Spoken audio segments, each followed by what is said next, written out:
ಎಲ್ಲ ಪಪ್ಪಾಯ ಬೆಳೆಗಾರರಿಗೆ ನನ್ನ ನಮಸ್ಕಾರಗಳು. ಸ್ನೇಹಿತರೆ, ಇವತ್ತು ನಮ್ಮ ರಾಮಕೃಷ್ಣ ರೆಡ್ಡಿ ಸರ್ ಇಲ್ಲಿ ರಾಮಜೋಗಿನ ಹತ್ರ ಇದ್ದೀವಿ ಸ್ನೇಹಿತರೆ. ಅವರಿಗೆ ಪಪ್ಪಾಯ ಕೊಟ್ಟು ನಾವು ಹತ್ತತ್ರ 100 ದಿನ ಆಗಿದೆ ಇವತ್ತು. ಸರ್ ಕೊಡೋದು ಎಷ್ಟು ಪಾಯಿಂಟ್ ಕೊಟ್ಟಿದ್ದೀವಿ ಸರ್ ನಿಮಗೆ? 3000. ದಾಳಂಬ್ರೆ 1000 ಸರ್.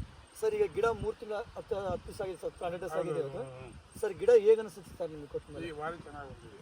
ಗಾಡಿ 15 ನಂಬರ್ ಗಿಡ. 15 ನಂಬರ್. ಸರ್ ಗಿಡಗಳಿಗೆ ಏನು ಸ್ಪ್ರೇ ಮಾಡಿರೋ ಸರ್?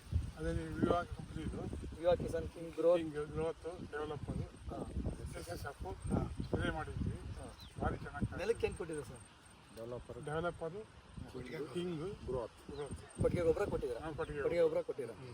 ರೈತ ಬಂದರೆ ನೋಡ್ಬೋದು, ನಾನು ನಿಮಗೆ ಪ್ರತಿಯೊಂದು ವಿಡಿಯೋದಲ್ಲಿ ಹೇಳ್ತೀನಿ, ಕಾಯಿ ಬುಡದಿಂದ ಕಟ್ಟಬೇಕು ಅಂತ. ನೋಡಿ, ಕೇವಲ ಇವತ್ತು 100 ಡೇಸ್ ಆಗಿದೆ.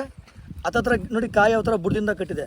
ಬುಡ ಸ್ಟೆಮ್ ಕೂಡ ನೋಡಿ 15 ನಂಬರ್ ಗಿಡ. ಇದು ಯಾವ ಥರ ಕಟ್ಟಿದೆ.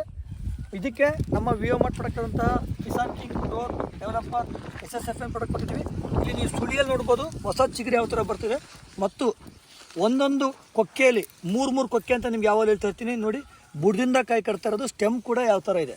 ನೀವು ತೋಟ ಪೂರ್ತಿ ಇಲ್ಲಿ ಬಂದು ನೋಡ್ಬೋದು. ಈ ಗಿಡ ಕೂಡ ನೋಡಿ ಆಲ್ರೆಡಿ ಕಾಯಿ ಯಾವ ಥರ ಕಟ್ಟಿದೆ. ತೋಟ ಪೂರ್ತಿ ನೋಡ್ಬೋದು. ಸರ್ ಹೇಗೆ ಅನಿಸುತ್ತೆ ಸರ್ ರಿಸಲ್ಟ್ ನಿಮಗೆ? ಯಜಮಾನ್ರೆ, ನೀವೇ ಒಂದೆರಡು ಮಾತಾಡ್ಬೋದಾ? ಹೇಗೆ ಅನಿಸುತ್ತೆ ತೋಟದಲ್ಲಿ?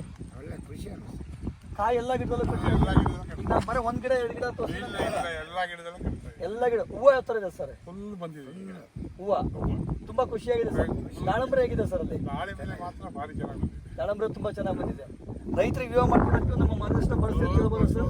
ನಾವು 100 ಜನಕ್ಕೆ ಕೇಳ್ತೀವಿ. 100%. Thank you sir, thank you so much sir. ಎಲ್ಲ ರೈತರಿಗೂ ನೋಡಿ, ನಮ್ಮ ಸರ್ ಅವರು KBL ಆಗಿದ್ವಲ್ಲ ಸರ್, ಸಿವಿಲ್ ಇಂಜಿನಿಯರ್ ಆಗಿದ್ದಂಥ ವ್ಯಕ್ತಿ ಸರ್ ಅವರು. ಈಗ ಅವರು ಆರ್ಗ್ಯಾನಿಕ್ ಕೃಷಿ ಕಡೆ ತುಂಬ ಒಲವು ಕೊಟ್ಟು ಇವತ್ತು ಆರ್ಗ್ಯಾನಿಕ್ ಪದ್ಧತಿಯಲ್ಲಿ ಒಂದು ದೊಡ್ಡ ಮಟ್ಟದ ನೋಡಿ, ಬರೀ ಕೇವಲ 100 ದಿನದಲ್ಲಿ ಆಲ್ರೆಡಿ ಬುಡದಿಂದ ಕಾಯಿ ಕಟ್ತಾ ಇದೆ. ಮತ್ತು ಅವರು ಕೂಡ ಹೇಳ್ತಾರೆ ಒಂದು ಮಾತು, ಆರ್ಗ್ಯಾನಿಕ್ ಫಾರ್ಮಿಂಗ್ ಪ್ರಾಫಿಟಬಲ್ ಫಾರ್ಮಿಂಗ್. ನೋಡಿ, ಎಲ್ಲರಿಗೂ ಲಾಭದಾಯಕ. ಹಾಂ, ಸಾವಯವ ಕೃಷಿ ಲಾಭದಾಯಕ ಕೃಷಿ ಅಂತ ಹೇಳಕ್ಕೆ ಇಷ್ಟಪಡ್ತೀನಿ. ನಮ್ಮ ಲಿಂಗಣ್ಣ ಸರ್ ಕೂಡ ಇಲ್ಲಿ ಮತ್ತು ಮಲ್ಲಿಕಾರ್ಜುನ್ ಸರ್ ಕೂಡ ಇಲ್ಲಿ ತುಂಬ ಮಾರ್ಗದರ್ಶನ ಕೊಟ್ಟು ಬೆಳೆಸಿರುವಂಥ ತೋಟ ಇದು. ಎಲ್ಲರಿಗೂ ಧನ್ಯವಾದ ಇಷ್ಟಪಡ್ತೀನಿ. ಧನ್ಯವಾದ ಹೇಳೋಕ್ಕೆ thank you so much. Thank you.